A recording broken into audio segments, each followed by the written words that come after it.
পৃথিবীতে বহু গেম হয়, গেম মানে খেলা। সব গেমের নাম জানি না, এটা একটা গেম নিজেরাই মেরেছে এই ভারতবর্ষের মানুষকে। এটা তো দেখাতে হবে, তো এটা একটা প্রহসন। প্রহসন পরিষ্কার নির্দ্বিধায় বলছি, এটা প্রহসন।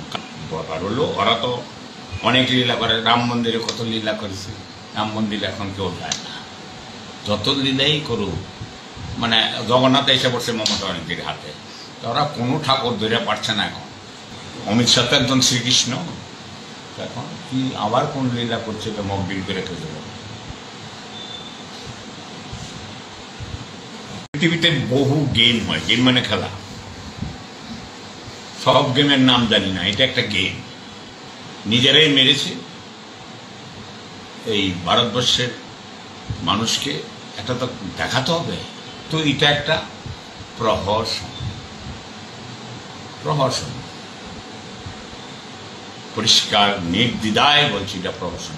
ব্যাপার হলো ওরা তো অনেক লীলা করে, রাম মন্দিরে কত লীলা করেছে, রাম মন্দিরে এখন কেউ যায় না।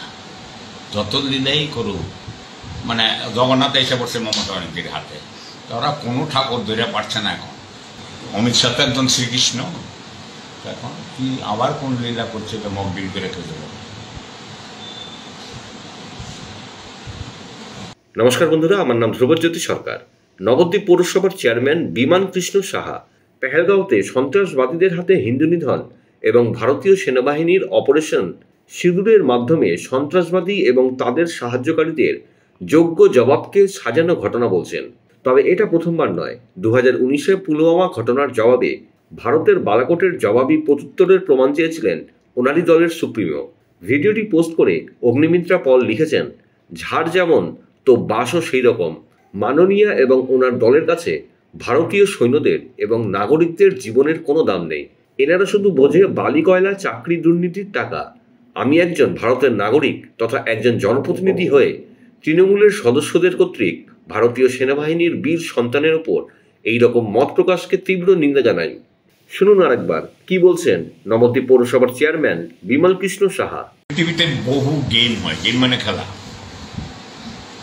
সব গেমের নাম জানি না, এটা একটা গেম নিজেরাই মেরেছে এই ভারতবর্ষের মানুষকে। এটা তো দেখাতে হবে, তো এটা একটা প্রহসন।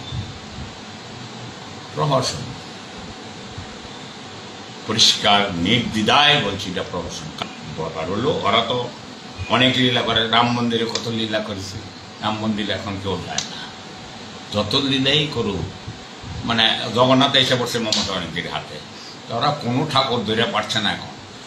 অমিত শাহ তো একজন শ্রীকৃষ্ণ, এখন কি আবার কোন লীলা করছে, তো মকবিল করে রেখে দেব। বন্ধুরা, ভিডিওটি ভালো লাগলে দয়া করে লাইক শেয়ার করে দেবেন, আমাদের পেজটা ফলো করে নেবেন আর আপনার মতামত কমেন্ট করে অবশ্যই জানান। ধন্যবাদ।